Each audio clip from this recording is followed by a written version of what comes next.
Imagine a couple who just 5 years ago vowed poverty and sacrifices for freedom, now basking in a luxury that would make even the wealthiest Hollywood moguls envious. Meghan and Harry, from outsiders without royal pensions to owners of multi-million-dollar villas, private jets, and an army of bodyguards whose expenses devour fortunes.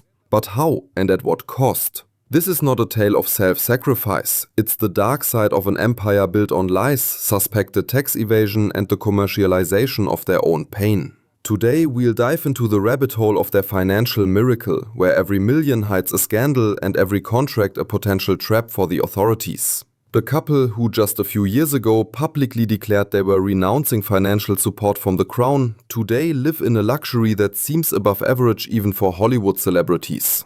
This fact puzzles observers, critics, and even former supporters of Meghan and Harry. The contrast between their tales of hardship and their current daily life, overflowing with villas, an army of bodyguards, and exclusive events, is so obvious that it acts like a red flag. When they announced in 2020, during their widely publicized interview with Oprah Winfrey, that they no longer received funds from royal sources, they were perceived as brave outsiders. In the eyes of the public, they appeared as a couple who had rebelled against the most powerful monarchy in the world to start a new life on their own. The motive for this new beginning was met with sympathy. Many admired their courage to make their way without titles or financial support from the royal family.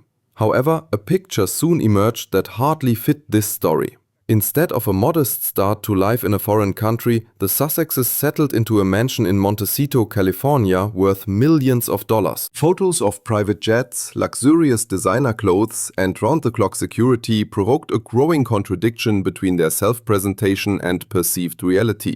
A life that was claimed to be built on uncertainty and lack of funds surprisingly quickly turned into a daily existence full of excess. For critics, this was more than just a violation of style. It became a crisis of confidence. Someone who until recently emphasized that friends help him with basic needs and then in the shortest possible time turned into a kind of royal family in exile raises questions. This discrepancy between narrative and reality has been dubbed luxury in contradiction by commentators. The media picked up on these discrepancies and brought them to the public, further fueling the discussion about the authenticity of the Sussexes. The stark contrast becomes especially evident when considering the real costs associated with their lifestyle. The expenses of ensuring the security of a couple with such a well-known past alone are estimated at millions of pounds sterling annually. To this are added the costs of maintaining the villa, staff, travel, and, importantly, maintaining their image in the media. These amounts seem disproportionate to the image that Meghan and Harry initially created, a couple relying solely on themselves and without a stable income. The public reacted to this in different ways. Some defended the couple, arguing that they have every right to monetize their fame to achieve economic success. After all, there is nothing reprehensible in making money through contracts with Netflix, Spotify, or book publishers. Others saw in this development a scheme reminiscent of a calculated brand creation focused not on values but on headlines in the press. Especially in the era of social media, when authenticity is more important than ever, this development looked problematic. Another point that intensified the discussion was the speed with which these transformations took place. Within a few months of their departure from the royal family, multi-million, highly paid contracts and deals were concluded. This gave rise to the suspicion that the break with the monarchy may have occurred not only for personal reasons, but was also part of a larger strategic calculation. Commentators wondered whether the departure from the UK meant a conscious repositioning in the international market. Added to this is the symbolism that Meghan and Harry themselves sought to cultivate. Their public appearances often focused on the role of victims suffering from the press, traditions, and family conflicts. This narrative line resonated greatly, especially in progressive circles. However, the more material wealth and stories of victims coexisted side by side, the stronger the suspicion grew that suffering was deliberately used to build a brand. Increasingly, the question arose, have personal traumas become a commodity? It is the discrepancy between the stated claims and the actual reality that makes luxury in contradiction so explosive. After all, while other celebrities openly admit that they finance their lives through business models, Meghan and Harry tie their public image to the fight against injustice and the pursuit of self-determination. This moral subtext makes their economic steps more vulnerable to criticism. Every luxury purchase, every new villa, every private flight looks like a counter-argument to their own narrative. This creates a field of tension that concerns not only the credibility of the Sussexes, but also the issue of the responsibility of public figures in the digital world. How authentic should those be who build their entire brand on personal openness? To what extent can they combine luxury with stories of victims without losing trust? The phenomenon that is causing so much noise around Meghan and Harry is not only the obvious contradiction between their narrative and lifestyle, but also the overwhelming speed with which their wealth grew. While other celebrities spent years building their brands and conducting grueling negotiations, the Sussexes seem to have a flow of money take off almost instantaneously. This rise quickly became one of the most discussed topics in international media and among financial experts. Within a few months of officially leaving the British royal family in 2020, the couple announced a series of extremely lucrative contracts. Netflix offered them a multi-year contract which was estimated at tens of millions of dollars. Added to this was an exclusive contract with Spotify, also for millions of dollars, under which they were to produce podcasts that promised to provide insight into their lives and views. In addition, Harry published his memoirs, which became a global bestseller and sold millions of copies. This was accompanied by high-paying speeches at global conferences, the fees for which often reached six-figure sums. All these projects together gave the impression that the Sussexes had not only survived, but had created a completely new financial base in record time. However, the question arose, would these revenues really be enough to permanently finance a lavish lifestyle? Experts from the financial world began to emphasize that even millions quickly run out if they are not managed rationally, especially given the current costs of security, real estate and the PR structure, which is huge for the Sussexes. Another aspect that aroused skepticism was the accumulation of projects. While Harry's book and the Netflix documentary were commercially successful, other ventures seemed hasty or ill-conceived. For example, the deal with Spotify encountered premature difficulties when the content did not reach the expected reach and the partnership was terminated. The media also reported that ideas for merchandising and lifestyle products disappeared without much success. This gave rise to the suspicion that the strategy was more focused on short-term headlines than long-term planning. In addition, experts found the speed with which these contracts were concluded unusual. Some pointed out that deals of this magnitude usually require months, if not years, of preparation and legal work. The fact that Meghan and Harry were able to present such large contracts immediately after their departure raised the suggestion that negotiations were conducted in advance, possibly even during their time as active members of the royal family. If this is true, it contradicts the official statements about sudden financial independence and raises the question of moral transparency. Also interesting is the media subtext with which their projects were presented. Many of them were based on their personal history, a Netflix series that gave an intimate look into their lives, Harry's memoirs that revealed private family conflicts, or podcasts dedicated to topics such as trauma, racism, and social issues. In other words, at the heart of their economic success was a direct connection to the commercialization of their own experiences. This not only aroused the interest of viewers, but also raised fears that in the long term they would overdrive themselves. After all, one's own life is a limited resource. How long can you sell the same story before it loses its power? Financial analysts warned in this regard about the overheating effect. If too many high-paying contracts are concluded too quickly, there is a risk of reducing the quality of products and damaging the reputation. This is precisely what has become apparent in recent years. While interest in the first revelations was huge, attention to later projects has already weakened. According to experts, in the medium term, this effect may also reduce the willingness of partners to conclude new multi-million-dollar contracts. Another problem is that although the Sussexes have made their incomes visible through public deals, the actual structure of their financial management has remained opaque.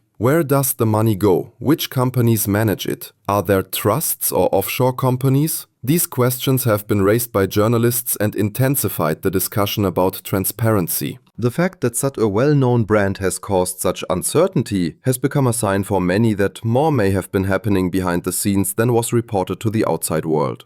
Public sentiment also began to change. While at the beginning of their new life in California they were still celebrated as inspiring rebels, with each new million-dollar contract skepticism grew. The former sympathy for the fight against the crown turned into criticism of the allegedly endless stream of commercial projects.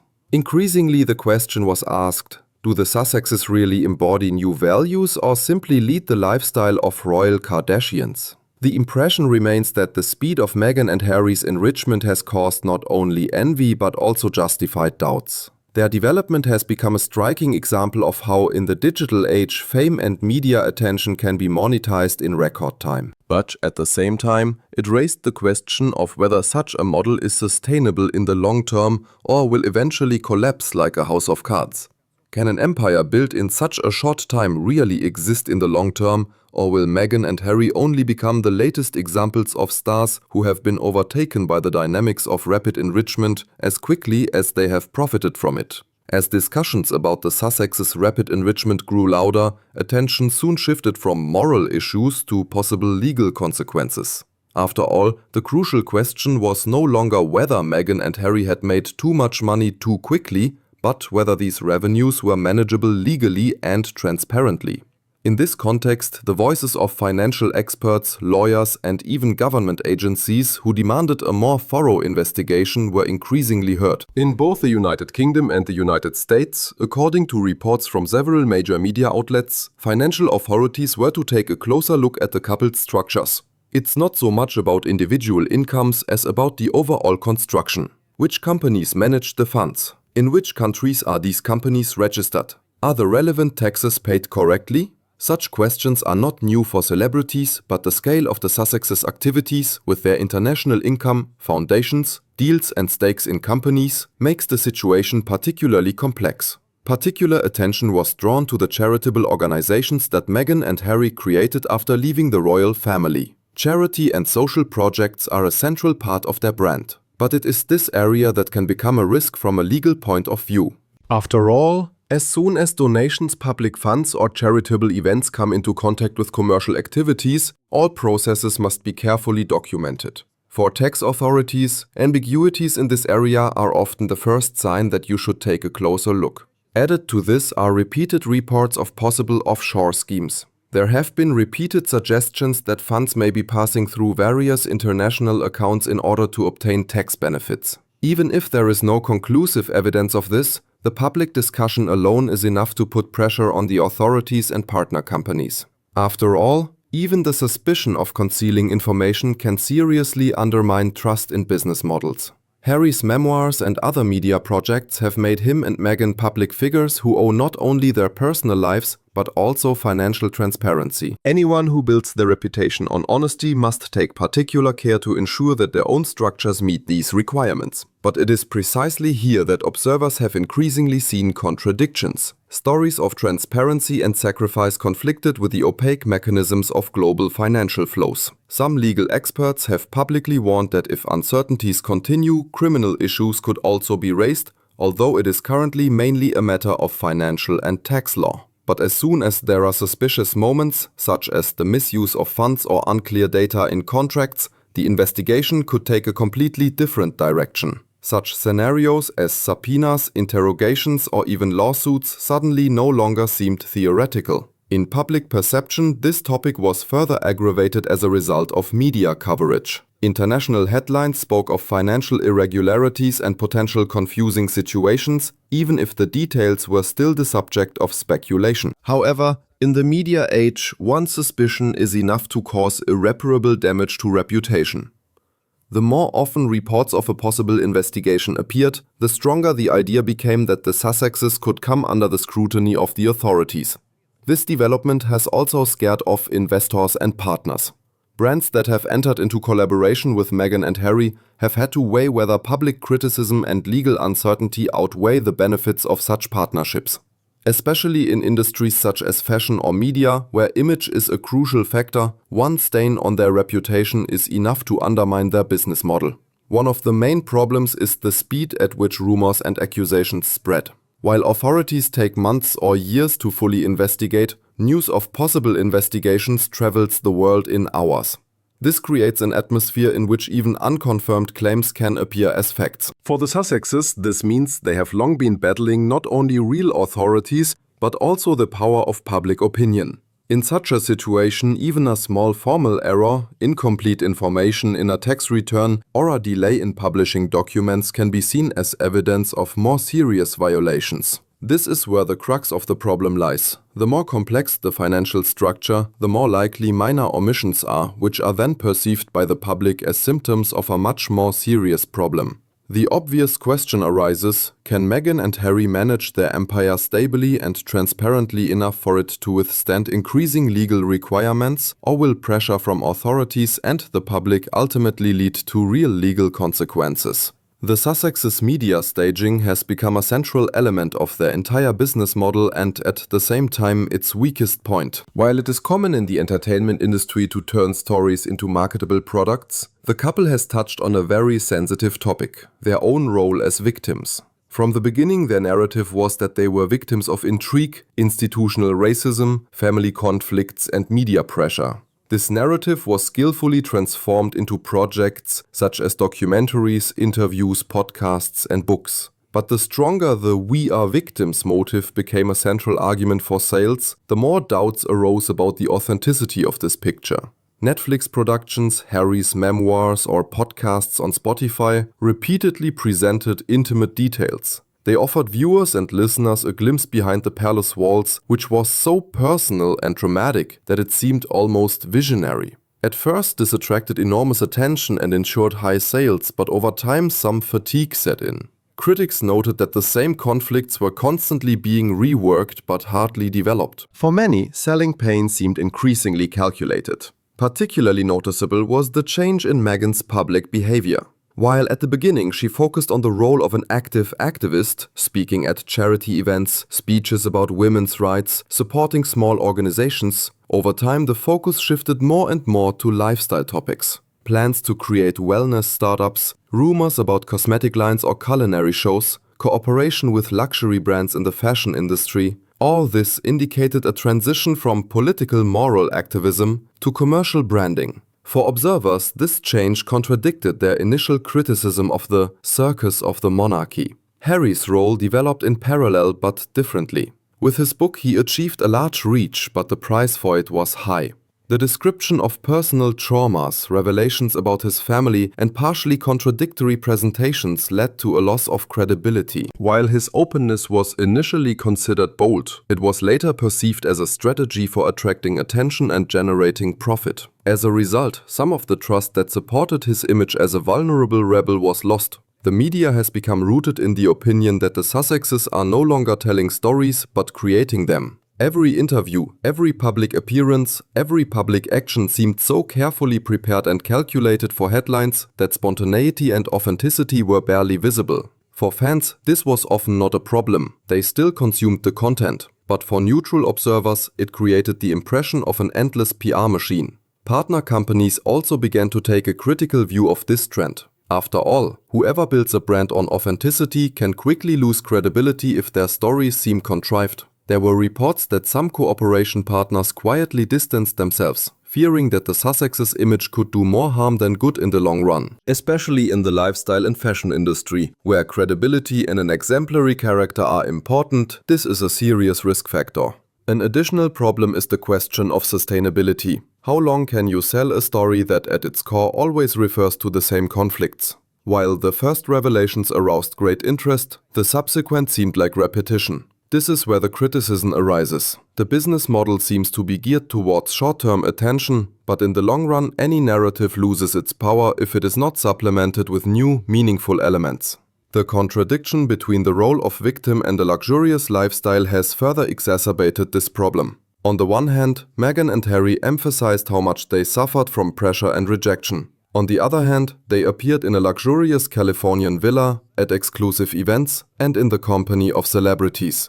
This contradiction made many wonder how credible their staging actually was. After all, someone who relies on sympathy on the one hand should not shine too brightly in luxury on the other, so as not to devalue their own story.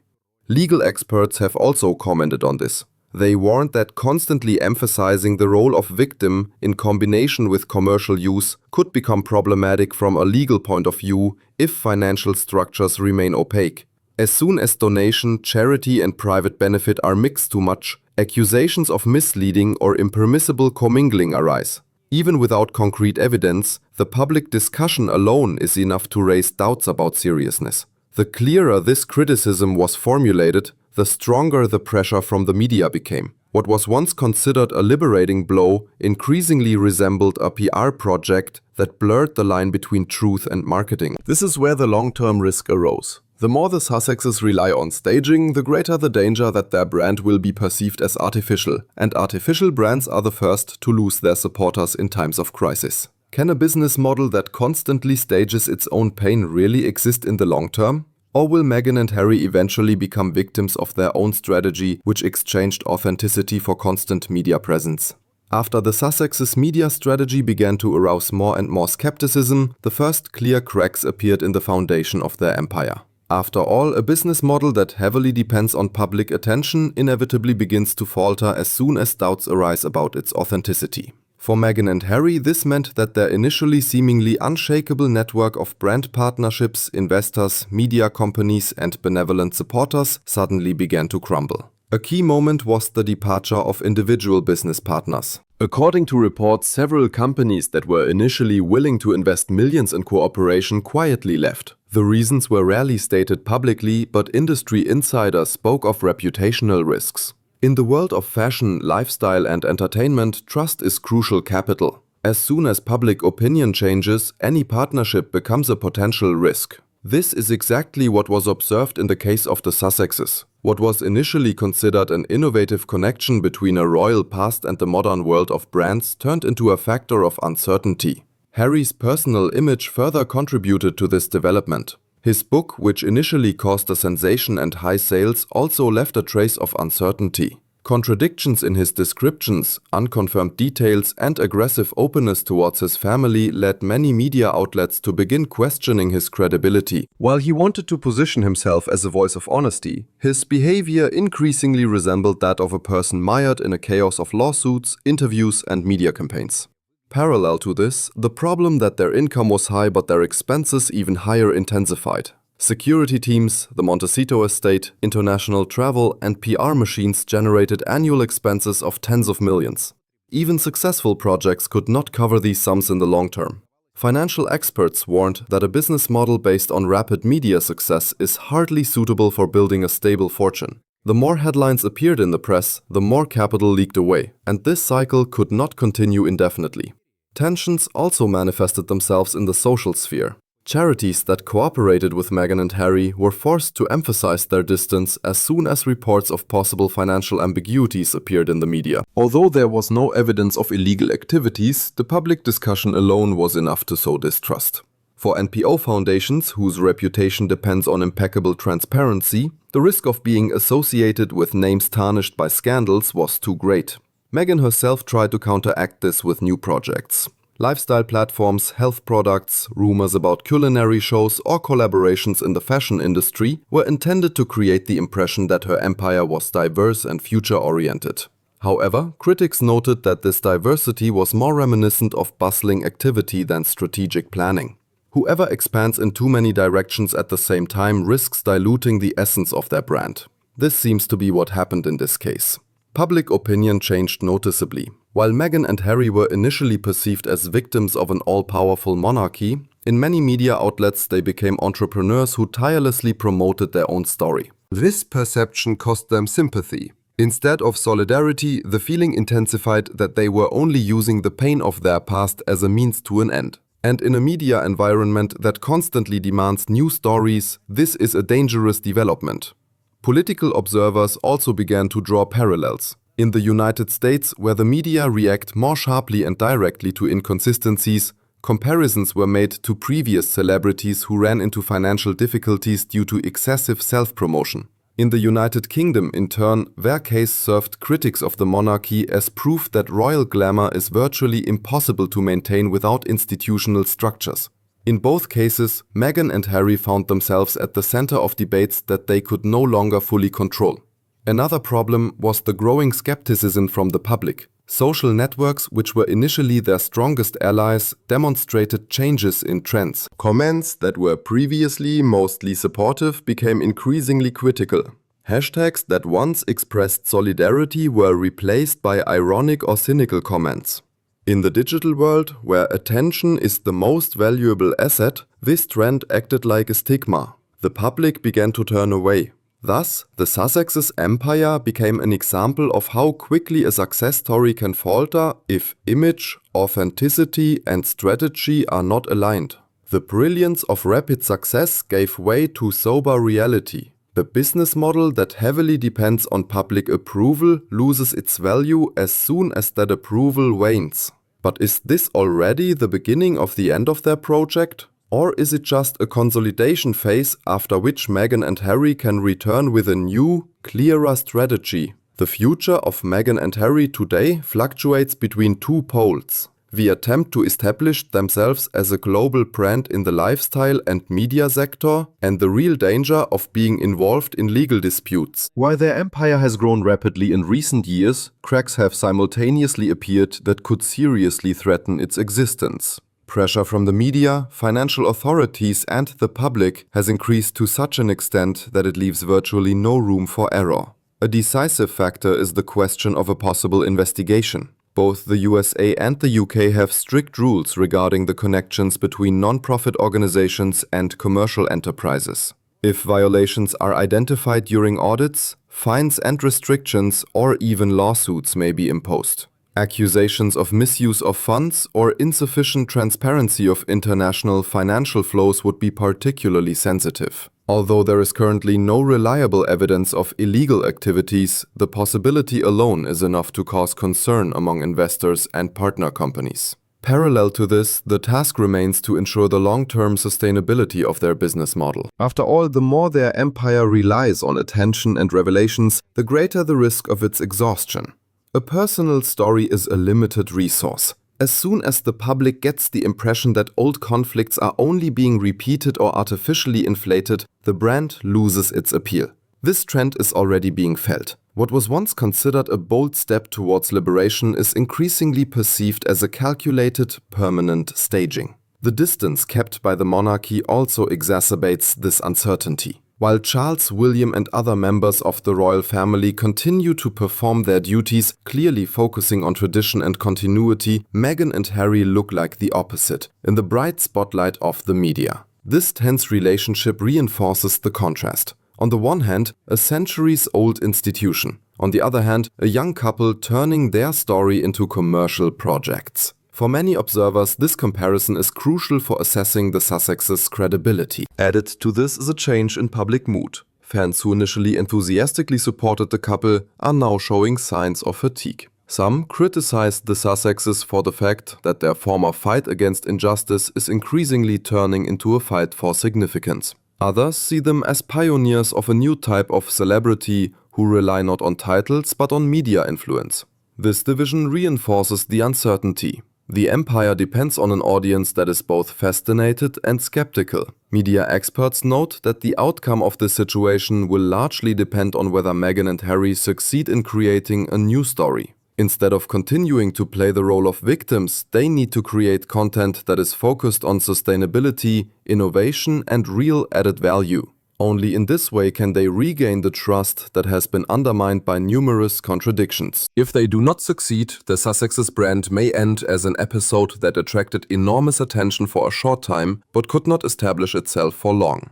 At the same time, the legal aspect remains a latent threat. Even if no direct violations are established, lengthy investigations and proceedings can cause irreparable reputational damage. In a world where press headlines are often more important than final court decisions, just a hint of an investigation can be enough to jeopardize their projects. Particularly dangerous would be a situation in which legal proceedings coincide with media crises, a scenario that has repeatedly led to the downfall of well-known personalities.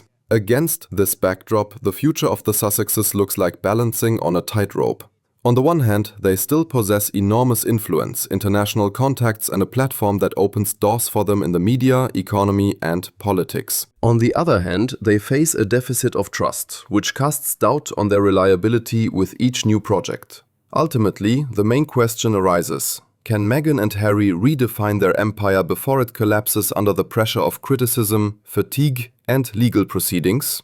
Or will they become a cautionary tale about the risks of a too rapid, too heavily staged self-promotion? The story of Meghan and Harry's rise after their break with the monarchy is a cautionary tale about the opportunities and risks of modern self-promotion. Starting from a position of weakness, without the financial support of the royal family, they quickly transformed into global brand personalities with multi-million-dollar contracts. Netflix documentaries, Spotify deals, book publications, and high-paying lectures made them the protagonists of an empire that seemed to grow unstoppably.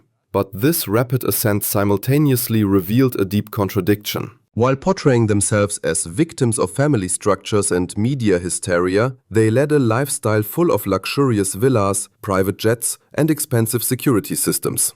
This contradiction between narrative and reality has led to growing skepticism from the public. The question became increasingly acute: were their stories authentic or merely raw material for a business model? The speed at which their wealth grew attracted the attention of authorities and experts. In both the US and the UK, financial structures, possible offshore accounts, and funds were carefully examined. Although there is no evidence of illegal activities so far, the mere suspicion of opacity is enough to create legal risks. In an era when celebrities are under more scrutiny than ever, a small mistake can have serious consequences. Added to this was a growing media staging. The constant repetition of the same conflicts, the commercialization of traumas and victim roles, and the shift to lifestyle-related projects led to a loss of authenticity of their brand. Fans felt tired, critics saw the Sussex empire as more of a flurry of activity than a long-term strategy. Early partner companies withdrew, charities kept their distance, and sympathy levels began to decline. Today, Meghan and Harry stand at a crossroads. On the one hand, they still possess influence, authority, and the ability to attract large sums of money. On the other hand, their brand is threatened by legal uncertainty, a deficit of trust, and an increasingly critical public. Their future depends on whether they can create a new story that will have a more lasting effect and go beyond mere staging. In the end, the main question remains: will Meghan and Harry become symbols of a new type of global celebrity, successfully balancing tradition, media influence, and self-promotion?